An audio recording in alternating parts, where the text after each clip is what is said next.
breathed out by you. Your spirit wrote through men like a pen in the hand of a God who knew that we... Hey, welcome back. We are working on question 19 from the New City Catechism today. Are you ready?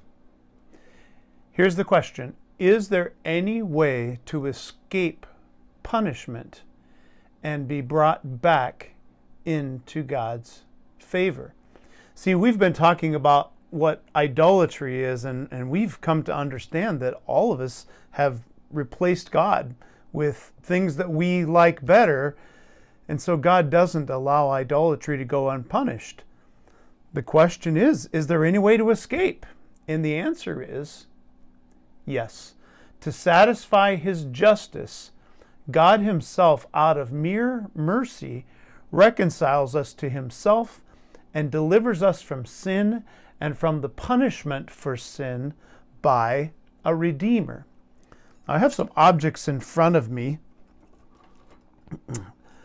This one is a trap, and it really works. You'll see that in a moment. It's just a piece of metal pipe, and this is a stick. Now, it's a dowel, and it's very thin and it's very fragile. In fact, I have another one over here to show you that this is just, it breaks very easily.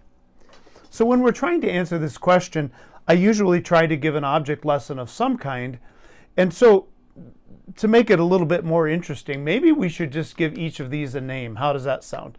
So for instance, if we look at this frail dowel, we'll just say this is the sinner.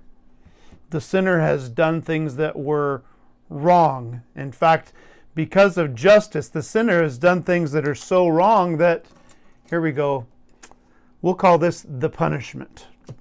The sinner has done things that are wrong, and so the sinner deserves the punishment. But you know what?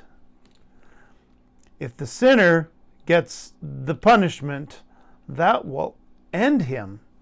But that's the rules. There has to be punishment for the sinner. And that's where we give a name to our third object, the Redeemer. The Redeemer is the one who takes the punishment for the sin. In other words, the only way the sinner can escape the punishment is to be found in the Redeemer. I'm going to give you a Bible verse that explains this, and then we'll talk a little bit more about it. 2 Corinthians 5:21 says this, God made Him who had no sin to be sin for us, so that in Him we might become the righteousness of God. It isn't just a few people who can be called the sinner. The truth is, all of us have sinned. We've fallen short of the glory of God. And because God is just, He demands that there be punishment for our sins. You and I have violated God's 10 commandments over and over and over again, and we've sometimes it's not the bad things we do, it's the good things that we don't do, and we're left frustrated. And then we find out from the Bible that God isn't going to let people escape from His judgment because God is just. What will we do? What can we ever do? Well, the answer, according to the Bible, is that in Jesus, God made Him who had no sin to be sin for us, so that in Him we might become the righteousness of God. What that means is, even though we can't take the judgment, if we're in Jesus, if we've come to Him by faith, He has taken the judgment for us. He took our judgment so we could go free.